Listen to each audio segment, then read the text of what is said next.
Buenos días o buena tarde. Mi nombre es Saúl López Santizo y estoy en esta ocasión aquí una vez más con ustedes para compartir una interesante reflexión con el propósito de que su vida espiritual sea fortalecida, establecida, edificada en la gracia de nuestro Dios a través de nuestro Señor Jesucristo. Voy a leer la segunda parte del capítulo 40 del libro de Isaías con algunas lecturas seleccionadas por causa del tiempo, pero vamos a recordar de que el pueblo de Dios en esta ocasión pues se cree que estaba en el exilio y que estaba pasando por situaciones bastante difíciles, estaba cansado, debilitado y necesitado de realmente que tuviera fuerzas. Muchas veces nuestra vida pasa por desiertos, por situaciones difíciles o de cualquier naturaleza, aunque no sea así, de todas formas necesitamos nosotros tener las fuerzas como las fuerzas de un águila, las fuerzas que tiene el Señor. La primera parte de este capítulo nos daba a nosotros el consuelo de saber que Dios ha perdonado todos nuestros pecados a través de Jesucristo. Y aprendíamos también la forma que nosotros podemos preparar nuestro corazón para recibir la semilla incorruptible de la palabra de Dios. En esta segunda parte vamos a aprender que Dios es suficientemente poderoso, o sea, es omnipotente, es suficientemente sabio, es omnisciente, y como para ayudarnos y piensa en nosotros en lo individual. También vamos a ver de que nuestro enfoque no debe estar ni en nada, ni en nadie, ni siquiera mucho menos en los problemas, sino que solamente en Dios, en el cual podemos recibir nosotros fuerzas. Dice entonces el versículo 12, 13 y 14. ¿Quién midió las aguas en el hueco de su mano? Con su palmo tomó la medida de los cielos, con un tercio de medida calculó el polvo de la tierra, pesó los montes con báscula y las colinas con balanza. Como que nos está diciendo aquí que Dios tiene manos y todo eso, pero lo que se llama es un antropomorfismo, como una comparación para que entendamos, porque Dios es espíritu, pero hay cálculo aquí que Dios tiene, hay cálculos que Dios hace en su naturaleza. Quiere decir que Él lo planea las cosas, Él mide las cosas en la creación y tiene un propósito. Entonces Él tiene poder y propósito para ayudarnos en cualquier situación que nosotros estemos pasando. Dice así: ¿quién guió al Señor o como consejero suyo le enseñó? ¿A quién pidió consejo? ¿Quién le dio entendimiento? ¿Quién le instruyó en la senda de justicia o le enseñó el conocimiento y le mostró el camino de la inteligencia? Entonces, aquí el método que el Antiguo Testamento y toda la Biblia utilizan en hacer preguntas, pero es para recordarnos de que Dios no solamente es todopoderoso para hacer cualquier cosa que necesitemos, sino Él tiene sabiduría. Por eso dice Santiago: tened por sumo gozo cuando os halléis en diversas situaciones, sabiendo que vamos a tener resultado, pero pidamos sabiduría en cualquier situación. Entonces aquí está el Espíritu del Señor. ¿Quién guió al Espíritu del Señor? El Espíritu Santo. Entonces, en primer lugar, nos guía. Él nos puede guiar si nosotros le pedimos la guianza. En segundo lugar, dice aquí que Él es consejero. Él nos puede aconsejar a través de su palabra. ¿Quién nos da entendimiento? Entonces el Espíritu Santo nos instruye a toda verdad, a toda justicia. Él nos enseña la inteligencia, nos enseña la sabiduría y nos enseña el conocimiento. Ahora me voy a ir de aquí al versículo 18, que dice así: ¿a quién me haréis semejante? ¿A quién pues asemejaréis a Dios? ¿O con qué semejanza le compararéis? El artífice fundó el ídolo, el orfebre lo recubre de oro, y el platero lo hace cadenas de plata. El que es muy pobre para tal ofrenda, escoge un árbol que no se pudra, se busca un hábil artífice para erigir un ídolo que no se tambalee.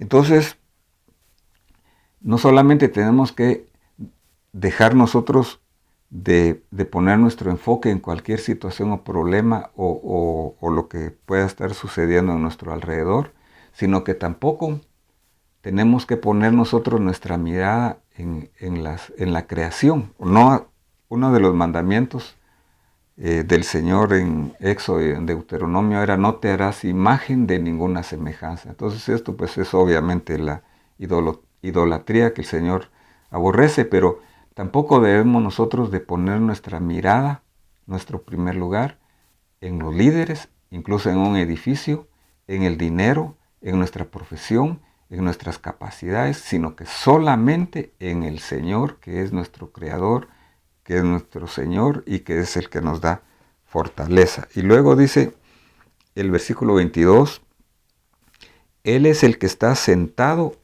sobre el círculo de la tierra o sobre la redondez de la tierra, cuyos habitantes son como langostas. Él es el que extiende los cielos como una cortina y los despliega como una tienda para morar. Aquí nos está diciendo que el Señor está, no solamente ya se sabía aquí 700 años antes de Cristo, Isaías está escribiendo que la tierra era redonda, que la tierra era circular, o sea, hay conocimiento científico, sino que lo más importante es que Él está sentado, que Él no tiene prisa, Él no se preocupa, Él tiene todo en su control, pero tenemos que confiar en Él, tenemos que pedirle a Él. Y luego dice el versículo 25, ¿a quién pues me haréis semejante? Para que yo sea su igual, dice el Señor. Alzad a lo alto vuestros ojos y ved quién ha criado los astros. El que hace salir en orden a su ejército y a todos llama por su nombre.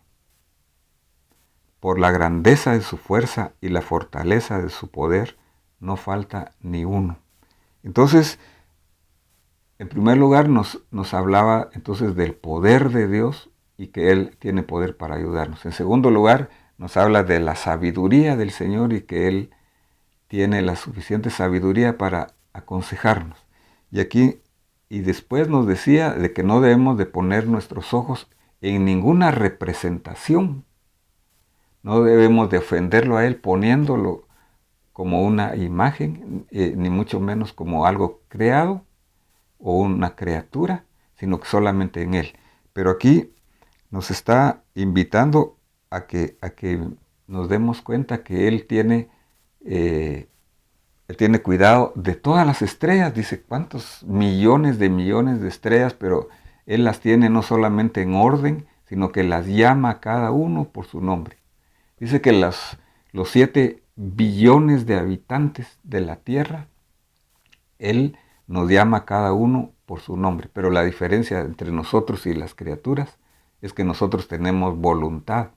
Nosotros podemos decidir si creer o no creerle, si obedecer o no obedecerle. Pero le vamos a obedecer. Alzad los ojos y ve las estrellas.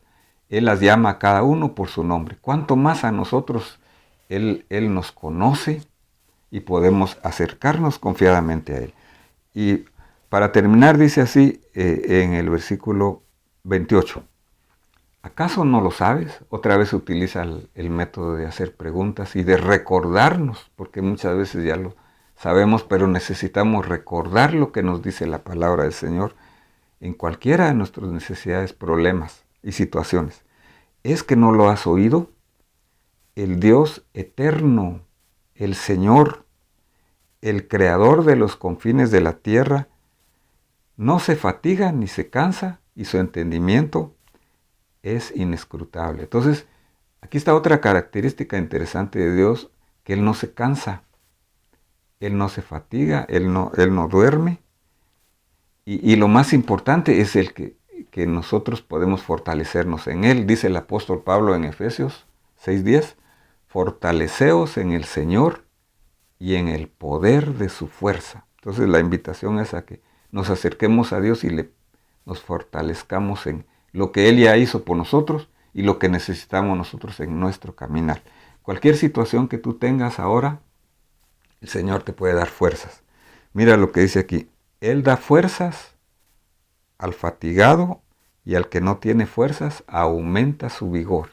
Venid a mí los que estéis trabajados y cansados, que yo os haré descansar, dice Jesús. Llevad mi yugo sobre vosotros y aprended de mí que soy manso y humilde, y hallaréis descanso para vuestras almas.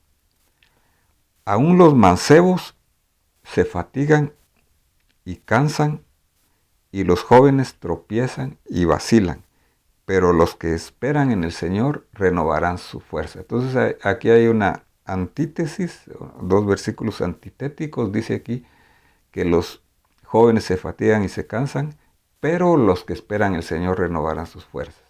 Entonces, en primer lugar tenemos que reconocer que necesitamos de Él. No tenemos que tener nuestra confianza en nosotros mismos. Primer requisito para recibir las fuerzas del Señor. Segundo requisito, esperar en el Señor.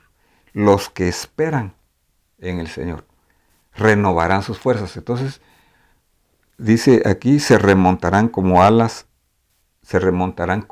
como las del águila. Entonces, las características del águila son muy interesantes porque se renueva cada cierto tiempo. Es para ser un ave y para ser un animal así chiquito, cuando cumple 40 años, renueva su vida para tener otra cantidad más o menos similar a eso, un poco menos, 30 años más. Pero dice que se va junto a la roca, se quita el pico, se quita las garras y le sale más pico, le salen otras garras, le salen más plumas y empieza a volar en lo alto. Una característica del águila es que vuela alto y desde arriba tiene una de las visiones mayores de todas las criaturas. Puede ver su presa, puede ver un conejo a 3.2 kilómetros de largo. Tiene un poder de visión y de fuerza extraordinario. Eso es lo que nos ofrece el Señor a nosotros. Nos ofrece estar junto a Él, que está en las alturas, para poder tener una visión mayor. Si nosotros estamos en lo alto, vamos a ver en una forma diferente de que si estamos solamente aquí en esta vida terrenal y lo temporal nada más. Si subimos donde está Él, vamos a mirar mejor, vamos a mirar todo el panorama. Se renovarán.